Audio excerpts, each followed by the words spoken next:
So hello, what's up mga idol? Welcome ulit for another content, and for today's video, Realme C100. First impressions natin, pag-usapan natin kung sulit nga ba to. Tara, check natin. So yun mga idol, another first impressions review na naman tayo, and this time pag-uusapan natin ang bagong labas ngayon na smartphone ni Realme, which is a Realme C100. So itong smartphone na to ay recently lang lumabas ito sa Philippines. Medyo mataas ang kanyang presyo sa SRP. Pero ang magandang balita mga idol, meron tayong info-provide na online platform. Official store po to ni Realme. Yung link niya nandito sa ating video, okay? Pero pag-usapan muna natin ang kanyang SRP. Ang SRP po ng Realme C100, ito po yung possible price na pwede nyo makuha sa mall. 17,000 pesos for the 4GB 256 and 20,000 pesos for the 8GB 256. Pero magandang balita dito sa ating link. Pag tinap mo yung video, may shopping button dito or dito sa baba, mura nyo lang makukuha ang Realme C100 mga idol. Pwede nyo lang to makuha at a possible price na 10 to 11,000 pesos. Again, meron pa po yung discount, okay? So, ugaliin nyo, i-click yung link natin dito dahil from its SRP na 17,000 pesos na pwede nyo makuha sa mall, sa online platform ni Realme, pwede nyo makuha ng 10 to 11,000 pesos lang. And that is the 4GB 256. And for the 8GB 256, possible price is 13 to 14,000 pesos. So again, yung voucher natin na exclusive lang dito sa ating video, kaya dito lang kayo bibili ng Realme C100.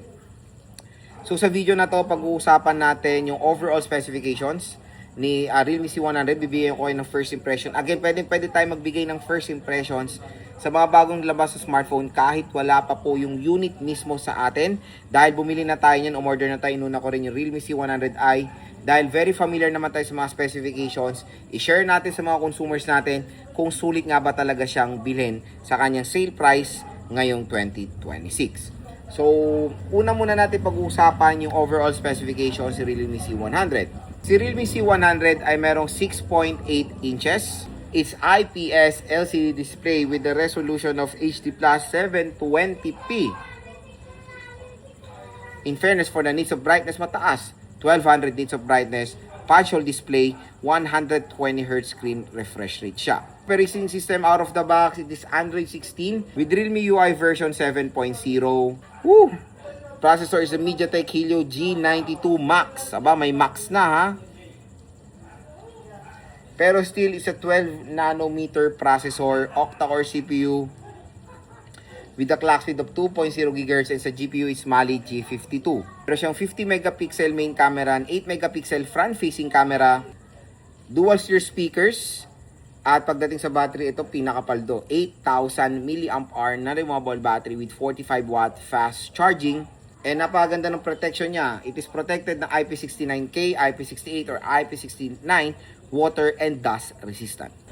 So yun mga idol, nalalaman nyo na ang specifications, availability, kung saan bibili ng Realme C100. Dito ulit yan sa ating link.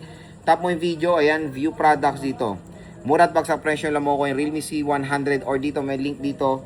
Diyan na kayo bumili na itong device na to dahil mura at bagsak presyo lang mo kuha yan si Realme C100. Next is pag-usapan natin yung overall specifications. Next, ibibigay ko sa inyo yung first impressions ko dito sa device na to. Unang pag-usapan natin yung display.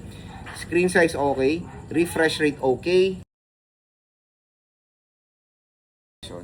nits of brightness okay. Ang pinaka nakakasad part lang dito for its SRP or even its sale price sa mid-range segment, HD+ 720p, it's a big no-no, and IPS LCD display. So again, yung ganyan specification ng isang smartphone ay nakikita natin for an entry level or budget device. Usually ang price ay 6,000 pesos, di ba? Pero again, yung nits of brightness kasi, na-experience ko na yun sa mga ibang device na merong HD+ 720p, tapos mataas yung nits of brightness, malaking tulong din naman, nakaka-boost siya. Hindi nyo naman may feel yung pagka washout ng display.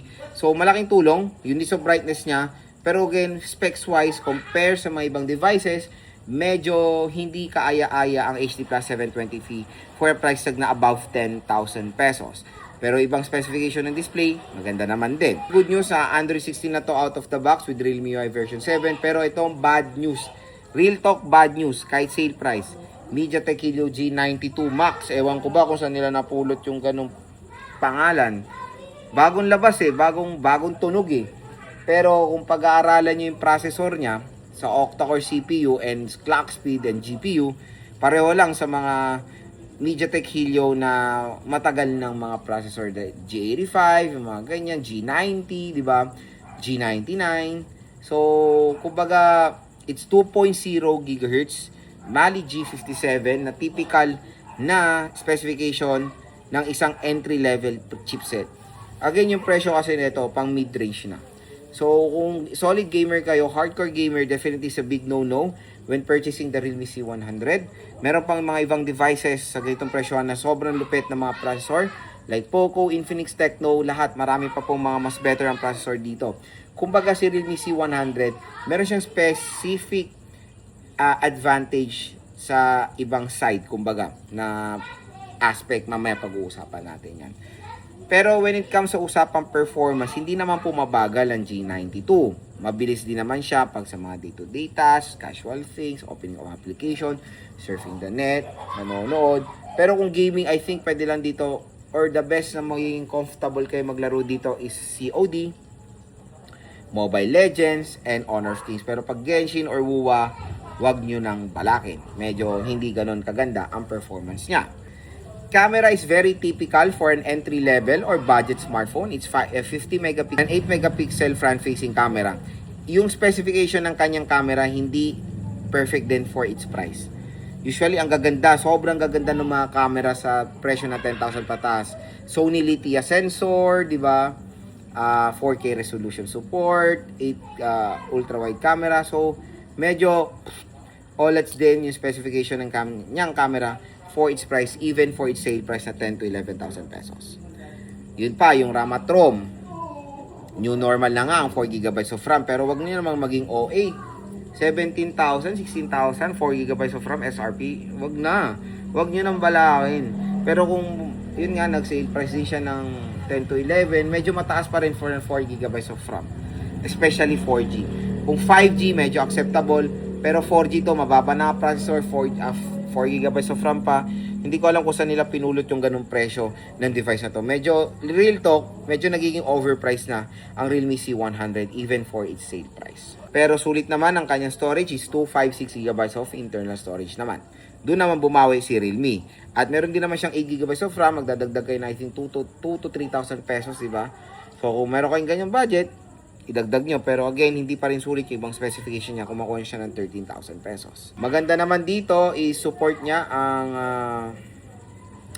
dual steer speakers for immersive sound. Nakakalungkot lang, side mounted pa to. Usually, dapat sa mga ganitong 10,000, in-display na rin ang kanilang fingerprint scanner. Sa battery lang talaga, Paldo, dito biruin mo ito. Isa to sa pinakamataas sa battery capacity na nakita ko ngayong 2026, 8,000 mAh battery capacity. Grabe, sobrang solid, napakataas, and a 45 watt fast charging rate. So maganda naman yung terno ng 45 watt for an 8,000 mAh battery capacity.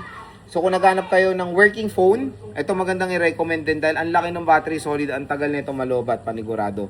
At hindi lang yon. Ito yung mga smartphone na legit na pwede natin masubmerge sa water within 30 minutes dahil itong Realme C100, ka-water protection niya yung mga iPhones na iPhone 17 Pro Max, Samsung Galaxy S26 Ultra. Kumbaga, ang taas ng water protection nito. Pwede ito masubmerge sa water within 30 minutes. Pwede nyo siyang gamitin sa pool to take underwater shots. Pero syempre, when it comes sa pool, with certain kind of limitation, sobrang saglit lang kasi meron pong chlorine ng ibang mga pools. And sa dagat, it's a big no-no. Okay, huwag nyo nang balakin. Gamitin to sa dagat dahil hindi po talaga ina-advise. So yun mga idol, ang ating first impression so far dito sa Realme C100. Overall specification niya, real talk, it's overpriced. Kaya kung gusto niyo tumakuha ng napakamura, dito lang kayo bibili sa ating link. Tap mo yung video, dito may shopping button, may link din dito, mura at bagsak presyo lang makukuha ang Realme C100. Abangan nyo lang po ating full review, game test, and unboxing natin dito sa smartphone na to. And hopefully nakatulong po ito sa inyo kung nagde-decide kayo bumili nitong smartphone na to.